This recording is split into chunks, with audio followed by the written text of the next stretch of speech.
इंशाल्लाह 14 तारीख को हम वोट देंगे और आने वाली 10 मार्च को हमारा अपना विधायक होगा, बनभूलपुरा का विधायक होगा। इंदिरा हृदय ने कहा था मैंने इसे मलिंग बस्ती घोषित कर दिया है, मालिकाना हक दे दिया है, तो अब उनके बेटे क्यों घूम रहे हैं अपनी माँ का पोस्टर लेके? नेता वो होता है जो आंदोलन करता है, जो लड़ाई लड़ता है, जिसके ऊपर मुकदमे लगते हैं। नेता वही होता है, जनता सब जानती है। इस बार हम 23,000 वोटों में अपना प्रत्याशी जिता सकते हैं, मुस्लिम प्रत्याशी, और यहीं का विधायक होगा। इस बार आप 10 मार्च को देखिएगा, यहीं का विधायक होगा, जो भी विधायक होगा। चुनाव महज कुछ ही दूर है और आज हम मौजूद हैं लाइन नंबर 17 में बनभूलपुरा। इस मोहल्ले को बनभूलपुरा कहा जाता है और जैसे कि आप मेरे पीछे देख सकते हैं, सारे प्रत्याशी अपने लिए वोट की अपील कर रहे हैं, कुछ इस तरीके से वोट की अपील कर रहे हैं। तो यहाँ हम लोगों से जानना चाहेंगे कि उनका रुझान किस तरफ है, जनता किसे अपना हल्द्वानी का विधायक बनाना चाहती है, क्योंकि कहा जाता है जो हल्द्वानी एक हॉट सीट है। तो हम जानना चाहेंगे यहाँ के लोगों से कि उनका रुझान किस तरफ है। भैया आपका नाम? शाकिर अंसारी। आप यहीं के रहने वाले हैं? जी, प्रॉपर यहीं का रहने वाला हूँ। सर, जैसे आपको पता है कि आगामी चुनाव है, महज कुछ दिन बाकी रह गए, तो क्या लगता है कि किसकी सरकार बनेगी? सरकार तो मेरे ख्याल में कांग्रेस की ही बनेगी। सुमित हृदय को सपोर्ट ज़्यादा है लोगों का यहाँ। सिर्फ मतीन भाई हो गए या शेफ भाई हो गए, सिर्फ ये वोट कटिंग करेंगे और कुछ नहीं करेंगे। जो सरकार की उम्मीद है तो वो सुमित हृदय की ही बनेगी, कांग्रेस सरकार। हमारे साथ यहाँ की जनता मौजूद है, हम उनसे बात करेंगे। सर, आपका नाम? मेरा नाम सलीम सैफी है। तो आप यहीं के रहने वाले हैं? बिल्कुल, मैं यहीं का रहने वाला हूँ। तो सर, जैसे कि आपको पता है कि आगामी चुनाव में कुछ ही दिन बाकी हैं, तो आपको क्या लगता है कि हल्द्वानी का कौन विधायक होगा? हल्द्वानी का वो विधायक होगा जो बनभूलपुरा के बारे में सबसे पहले सोचेगा, बनभूलपुरा की समस्या के बारे में जो पहले सोचेगा, क्योंकि बनभूलपुरा की समस्याएं अभी तक हल नहीं हुई है 21 साल में। बनभूलपुरा में सबसे बड़ी समस्या है मालिकाना हक की, यहाँ की ट्रेचिंग ग्राउंड की, एक बड़ा हॉस्पिटल की और एक बड़ा कॉलेज की, जो कि 1 लाख से ऊपर की आबादी में यहाँ पे ये चीज़ें नहीं हैं। तो आपको क्या लगता है कि कौन सरकार इस मुद्दों को उठाएगी और इनका हल करेगी? ये हमारा क्षेत्र के जो विधायक होंगे वही उठाएंगे कुछ है संसद में। लोग जो विधानसभा का चुनाव होगा, जो हमारा विधायक चुन के जाएगा वही हमारे मुद्दे उठाएगा ना, क्योंकि पहले कांग्रेस का विधायक चुना गया, उसके बाद बीजेपी का विधायक चुना गया, इसमें से हमारा किसी ने भी मुद्दे नहीं उठाए हैं। डॉक्टर इंदिरा हृदय यहाँ पे 3 बार विधायक रह चुकी हैं, कैबिनेट मंत्री रह चुकी हैं, नेता प्रतिपक्ष रह गई हैं। वो जब जब अपने चुनाव के समय आई हैं, उन्होंने कहा है कि मैंने इसे मालिकाना हक दे दिया, ये कर दिया, वो कर दिया, लेकिन उन्होंने सिर्फ हमें गुमराह करा गया है और अभी तक हमें कुछ नहीं दिया गया। आज हमारे यहाँ इतनी बड़ी लड़ाई है रेलवे की। मैडम इंदिरा हृदय ने हमें एक चीज़ दी, हम ये मानना है 2007 में गफूर बस्ती में मात्र 50-60 मकान उखाड़े गए थे, लेकिन 2017 में मैडम की देन में 4,300 कुछ मकानों को नोटिस दिया गया। ये उन्होंने हमें गिफ्ट दिया इंदिरा हृदय जी ने, जो अब हम उनको वापसी करेंगे। तो आपके क्षेत्र से 2 प्रत्याशी है, तो आप किसका चेहरा लगता है कि कौन बनेगा फिर यहाँ का? देखिए, ये तो डिसाइड हम उसी समय करेंगे कि दोनों में से जो बेहतर लगेगा हमें, जो हमारे बीच में रहे हैं, हमारे बीच में उन्होंने काम करा है, उन दोनों में से एक को चॉइस करेंगे हम। सर, आपके इनकी बात? बिल्कुल। तो आपको क्या लगता है कौन से बेसिक मुद्दे हैं? देखिए, 55,000 वोट है मुस्लिम यहाँ पर बलबुपुरा के लिए। बलबुपुरा के लोगों का आज तक काम नहीं हो पाया, चाहे हमने कांग्रेस को जिताया हो, चाहे हमने बीजेपी को जिताया हो। वो लोग यहाँ के बारे में सोचते ही नहीं है। वोट मांगने आते हैं, हमेशा 6 महीने पहले आ जाते हैं वोट मांग। कुछ लोगों को ठेकेदार बना रखा है यहाँ का, जो उनके ठेकेदारी करते हैं और उनको कहने से सब लोग वोट डालते हैं। इस बार ऐसा नहीं होगा, इस बार परिवर्तन होगा। इस बार अपने क्षेत्र का कोई भी विधायक हो, कोई भी हो, हमें उससे कोई मतलब नहीं। जो जिसको जनता चुनेगी, जिससे ज़्यादा लगाव होगा, वो विधायक बनेगा, वो बलबुपुरा का विधायक बनेगा इस बार। तो आपको क्या लगता है जो राजकीय सरकार है और जो दूसरी सरकार है कांग्रेस, तो उनपे कितना प्रभाव पड़ेगा ये जो 2 आपके क्षेत्र के विधायक हैं? बहुत प्रभाव पड़ेगा। देखिए, अगर यहाँ का जो भी विधायक बनेगा बलबुपुरा का, उसकी अपनी एक सुनवाई होगी, क्योंकि वो निर्दलीय होगा, अलग होगा, वो सरकार बनाएगा, उसके ही समर्थन से सरकार बनेगी। इस वजह से उसकी अलग अपनी वैल्यू होगी। तो आपको क्या लगता है कि अगर वो सत्ता में आ गए तो जो बनभूलपुरा के बेसिक मुद्दे हैं, क्या वो भी उसका समाधान निकाल पाएंगे या नहीं? क्यों नहीं निकालेंगे? वो निकालेंगे, क्योंकि वो खुद इस समस्या से जूझ रहे हैं, लोगों का दर्द देख रहे हैं, तकलीफ देख रहे हैं। जैसे दोनों ही हमारे नेता दोनों ही गरीबों के लिए खड़े रहते हैं, हमेशा ही खड़े रहते हैं, और इस वजह से वो इस दर्द को समझेंगे और इस समस्या को हल निकालेंगे। जैसे शुएब सिद्दीकी का कहना है कि मैं हारने के बाद भी जनता के बीच रहा। तो आप लोगों को क्या लगता है कि कितने सहमति देते हैं आप? ऐसा है मैडम, हल्द्वानी शहर के अंदर अभी तक सेवन नहीं बढ़ी थी जो बीजेपी ने बढ़वाई है यहाँ पे, उसके सिवा किसी ने दिलवाई नहीं है। 50 साल से कांग्रेस ने खाली मुसलमानों का इस्तेमाल करा है, केवल उनका वोट लिया है उन्होंने, और वोट लेने के बाद उन्हें डराया है कि अगर बीजेपी आ जाएगी तो मुसलमान के साथ ये कर देगी और ये कर देगी। उसके सिवा मुसलमान के लिए कांग्रेस ने आज तक कुछ भी नहीं करा है। और जीरो बैलेंस का अकाउंट जो प्रधानमंत्री मोदी जी ने खुलवाया है गरीबों का, वो आज से पहले कभी नहीं खुला हुआ था। और जो बेचारे गरीब लोग थे उन्हें पता था अगर आज हम अपना अकाउंट खुलवाने जाएंगे तो 1000 से या 500 तो खुलेगा। आज घर बैठे सबों का जीरो बैलेंस का अकाउंट खुल चुका है। कोई भी मुसलमान बीजेपी से खिलाफ नहीं है और दोबारा बीजेपी दोबारा रिपीट होगी यहाँ पे उत्तराखंड के अंदर। आपको क्या लगता है? नहीं मैडम, हम तो चाहते हैं झाड़ू सरकार आनी चाहिए, केजरीवाल की सरकार। मैडम केंद्र सरकार सब बीजेपी और कांग्रेस सब चोर हैं। इस बार मौका मिला है, केजरीवाल को मौका देंगे हम तो बस। अच्छा, बस तो समेत टिक्को को हाँ, हम समेत टिक्को समर्थन कर रहे हैं, चाह रहे हैं इस बार समर्थन। सर आप कितना सहमत हैं इनकी बात से? मैं इनकी बात से तो बाद में सहमत हूँ, लेकिन मैं कुछ अपने विचार रखना चाहूँगा। जैसे आसिफ भाई ने कहा, हमारे छोटे छोटे जो भी मुद्दे हैं, हमारा मेल जोल लोगों से मिलना वो एक अलग चीज़ है। रेलवे का मुद्दा है, वो काफ़ी टाइम से चल रहा है, उसमें हम कानूनी तरीके से कोर्ट में लगे हुए हैं, उसमें मेरे घर का भी नोटिस है और लोगों का भी नोटिस है। लेकिन जो आज के समय में हिंदुस्तान के हालात हैं और जिस हिसाब से बीजेपी मुस्लिम विरोधी है, उस हिसाब से हमारे यहाँ का बनभूलपुरा का जो रुझान है वो सारा कांग्रेस के हक में है। लोग जो एक तरफा कांग्रेस के हक में है। हाँ, घोषणा पत्र में जो है इन्होंने बनभूलपुरा की एक भी मांग नहीं दे रखी। जो कांग्रेस हल्द्वानी कांग्रेस प्रत्याशी है सुमित हृदय, उसने बनभूलपुरा की कोई भी जो बुनियादी परेशानियां यहाँ की लोगों की कोई भी नहीं दे रखी। यहाँ मालिकाना हक चाहिए लोगों को, यहाँ पे रेलवे के खंभे लगे वो हटने चाहिए, यहाँ कूड़ा घर है वो हटना चाहिए। ये इतनी बड़ी परेशानियां है जिसकी वजह से कई लोग जो है मर गए और कई लोग जो है बीमार पड़े हुए। तो आपको क्या लगता है किससे विधायक बनना चाहिए फिर? हम तो ये चाहते हैं कि जो आदमी बनभूलपुरा की जो बुनियादी समस्या है इनको दूर करेगा वो आदमी यहाँ से जो है वोट लेगा।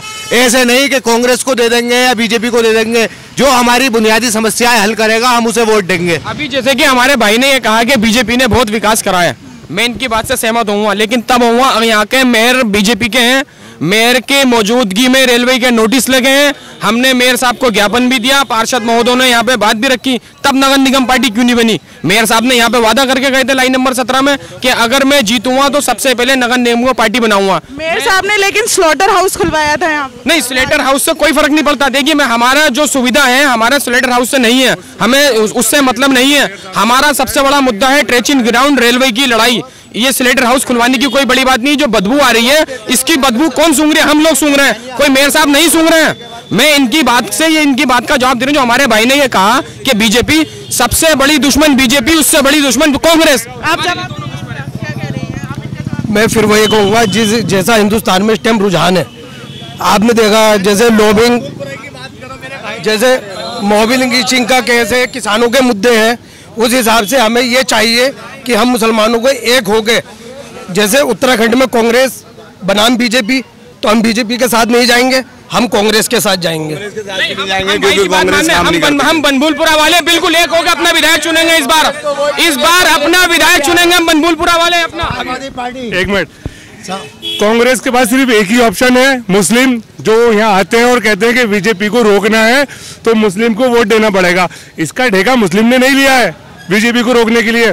बीजेपी को अगर रोकना है तो और भी बहुत सारे लोग हैं, हमारा वोट उसको देंगे जो यहाँ ग्राउंड लेवल पे काम करेगा। कांग्रेस के मैनिफेस्टो में बनभूलपुरा का एक भी किसी मुद्दे का कोई नाम नहीं है। ठीक है, कांग्रेस सिर्फ यहाँ वोट के आधार पे आती है, क्योंकि कांग्रेस को ये पता है मुस्लिम बीजेपी को वोट देगा नहीं, कांग्रेस को देगा, तो इसलिए कांग्रेस यहाँ आ रही है वोट मांगने के लिए। मगर सारी जनता जागरूक है, सब समझ चुकी है, वोट उसको देगा जो यहाँ आधी रात के लिए गरीबों के लिए लड़ने के लिए तैयार है और जो गरीबों की बात करेगा, जो यहाँ के मुद्दों की बात करेगा, रेलवे, टचिंग ग्राउंड और मालिकाना हक, उसको वोट देगी जनता। जनता समझदार हो चुकी है, कांग्रेस को वोट नहीं देगी यहाँ से, इस बार वोट नहीं पड़ेगा। आज घोषणा पत्र में हमारा मुद्दा क्यों नहीं डाला? कांग्रेस के घोषणा पत्र में बनभूलपुरा का एक भी मुद्दा नहीं है और डामाडूंगा का मुद्दा दे रहे हैं, गौलापार का मुद्दा दे रहे हैं। बनभूलपुरा में अल्पसंख्यक लोग रहते हैं, तो यहाँ पे वोटर है, 47,000 वोटर है यहाँ। एक तरफा वोट अगर चाहते हैं तो ये मुस्लिम विधायक बन सकता है और अब की जनता जागरूक है, मुस्लिम विधायक बनाएगी। और सबसे ज़्यादा गरीबों के जो काम करते हैं वो हाजी अब्दुल मतीन सिद्दीकी हैं, जो ग्राउंड लेवल पे जिनके ऊपर 27 मुकदमे लगे हैं, वोट उन्हीं को ही पड़ेगा। और आज जनता सब जागरूक है, आप देख लीजिए।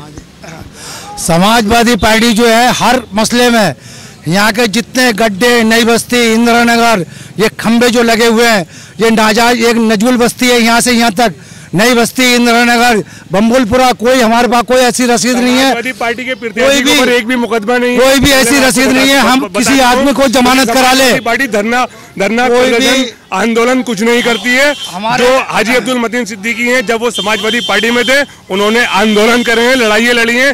शनि बाजार का मुद्दा मेन मुद्दा है, जिससे हल्द्वानी के 1000 से ज्यादा परिवार पलते हैं। वो उनके ऊपर वो मुकदमे लगे जो 17 से 18 साल में उनके ऊपर मुकदमे खत्म हुए हैं। ठीक, तो ग्राउंड लेवल पे वोटर्स उन्हीं को वोट देगा जिन्होंने जनता के लिए लड़ाई लड़ी है, ना कि वो जो वोट मांगने आते हैं। नेता वो होता है जो आंदोलन करता है, जो लड़ाई लड़ता है, जिसके ऊपर मुकदमे लगते हैं। नेता वही होता है, जनता सब जानती है। नेता ने यहाँ के जो नेता जितने भी हैं, और क्या कांग्रेस से लेकर यहाँ तक सब पैसा कमाया है मुसलमानों से, और मुसलमानों को बेवकूफ़ बनाने का काम करा है यहाँ से यहाँ तक। आप चले जाओ यहाँ से, कोई भी आदमी थाने पुलिस चला जाए, किसी के पास इतनी बड़ी रसीद भी हो छूटने की, जो बंद हो गया। यहाँ कोई विकास वो नहीं है, फ्री होल्ड कोई जगह नहीं है। किसी ने आज तक पार्लियामेंट तक, इतनी सरकारें गुजर गई कांग्रेस की, बीजेपी की, पार्लियामेंट में किसी ने अपना कोई मुद्दा नहीं रखा हल्द्वानी के मामले में। और जितनी जगह यहाँ सारी नजूल मानी जा रही है, रेलवे की मानी जा रही है। रेलवे यहाँ से खंबे लगाते हो तो रेलवे की जगह यहीं से हो गई। आज कोई कहने वाला नहीं है, मुसलमान कह के रुक जा रहे हैं, आगे किसी की कोई वो नहीं है। मुसलमान सिर्फ वोट देने के लिए हुआ, जितना ही मुसलमान है यहाँ का, सिर्फ वोट के लिए हर मसला इस्तेमाल कर लेगा यहाँ आदमी। कांग्रेस भी कर रही है, बीजेपी भी कर रही है, और यहाँ जो है वो लोग भी यहाँ के कर रहे हैं, सारे बेवकूफ़ी में आ रहे हैं। और सिर्फ राजनीति यहाँ पर सिर्फ खाने की रह गई, जो यहाँ पे काम वो है सिर्फ खा रहे हैं, और कोई यहाँ का कोई मकसद नहीं है। सारी बस्ती आप यहाँ से इंदिरा नगर तक आप ये लेकर चले जाओ, कोई भी यहाँ पे कोई नजूल बस्ती मानी जा रही है, रेलवे की बस्ती मानी जा रही है। लेकिन कांग्रेस भी वादा कर रहे हैं और बीजेपी भी वादा कर रही है कि हम मैडम कांग्रेस यहाँ पे वादा कर रही है। पिछली बार भी यही वादा हुआ था, मगर एक मिनट, पिछली बार भी यही वादा करा था, हम लोगों ने फुल समर्थन दिया था, 23,000 वोट दिए थे कांग्रेस को। इस बार हम 23,000 वोटों में अपना प्रत्याशी जिता सकते हैं, मुस्लिम प्रत्याशी, और यहीं का विधायक होगा। इस बार आप 10 मार्च को देखिएगा, यहीं का विधायक होगा, जो भी विधायक होगा। भाषण जो है कांग्रेस ने भी और बीजेपी ने भी, दोनों ने भरपूर दिए थे। मैडम इंदिरा हृदयेश ने कहा था मैंने इसे मलिंग बस्ती घोषित कर दिया है, मालिकाना हक दे दिया है, तो अब उनके बेटे क्यों घूम रहे हैं अपनी माँ का पोस्टर लेके? हम गए, हमने उनसे कहा मालिकाना हक दो। क्या सिर्फ मुसलमानों को गुमराह करा गया? मैं डॉक्टर जोगिंदर रोतेला ने यहाँ पे ये खड़ा होकर कहा था कि मुझे वोट दो, मैं नगर निगम को पार्टी बनाऊं। क्या लगता है जो सुमित हृदयेश है वो अपनी माँ का पोस्टर, तो वो क्या कोई संपत्ति गेन करना है? नहीं, सुमित हृदयेश, उनकी माँ ने जो धोखा दिया है उससे बड़ा सुमित हृदयेश धोखा देंगे हमें। माँ ने कम दिया, बेटा ज्यादा देगा, क्योंकि वो अपनी परंपरा आगे बढ़ाएगा। ऐसी जोगिंदर रोतेला जी ने यहाँ पे सभा में कहा था कि अगर मैं महापौर बनता हूँ तो नगर निगम को पार्टी बनाऊंगा। उन्होंने भी हमें सिर्फ झूठे आश्वासन दिए थे। जैसा ये दोनों बहन है, मैंने पहले भी बताया था आपको, कांग्रेस और बीजेपी दोनों आपस में बहन भैये हैं। सिर्फ बनबुलपुरा वाले को डुगडुगी बजा के चूतिया बनाने आते हैं। इस बार अपना विधायक बनाएंगे बनबुलपुरा वाले, और अपना ही आदमी चुनेंगे अपने मोहल्ले का, जो हमारे सुख दुख में काम आएगा। मैडम, जब माननीय यशपाल आर्या जी डामरडोंगा में बोल सकते हैं कि हम आपको मालिकाना हक दिलाएंगे, तो सुमित हृदयेश हमारे बनबुलपुरा में आके क्यों नहीं बोल रहे हैं? या हमें वोट बैंक ही समझा है उन्होंने? हमें हमेशा पागल बनाते हैं, हमें ना हमेशा पागल बनाते हैं। इस बार आपको क्या लग रहा है बनबुलपुरा का जो रुझान है वो किस तरफ जा रहा है? जो बनबुलपुरा की बात करेगा हम उसको वोट देंगे। तो कौन कर रहा है अभी? दो बात कर रहे हैं, दोनों जो अच्छे बात कर रहे हैं। जो 13 तारीख को डिसाइड हो जाएगा, इंशाल्लाह 14 तारीख को हम वोट देंगे, और आने वाली 10 मार्च को हमारा अपना विधायक होगा, बनबुलपुरा का विधायक होगा। समाजवादी पार्टी। देखिए मैडम, सिक्के के जैसे दो पहलू होते हैं, हेड एंड टेल, वैसे ही बीजेपी और कांग्रेस है, जो बस वोट पे काम करती है, अपना वोट मांगती है और चली जाती है। बाकी आप बताइए, जोगिंदर रोतेला जी जो है मेयर यहाँ कर, ये 2 बार मेयर रहे, इन्होंने क्या विकास किया आप बताइए मुझे। बार तो उनका नारा चल रहा है अब की बार 60 नहीं, ये यूपी को मिला के बता रहे हैं ना। उनके जो 60 आएंगे वो यूपी को यहाँ के मिलाकर आएंगे। आप मेरी बात ये सुनिए कि जोगिंदर रौतेला जी सभी जगह के मेयर है ना, ये बस्ती भी उन्हीं के एरिया में आती है। जिस टाइम पे लॉकडाउन हुआ, रौतेला जी डामाडूंगा और मुखानी साइड डेली जाते थे, 8 ट्रैक्टर चलते थे उनके पास सैनिटाइजर वाले।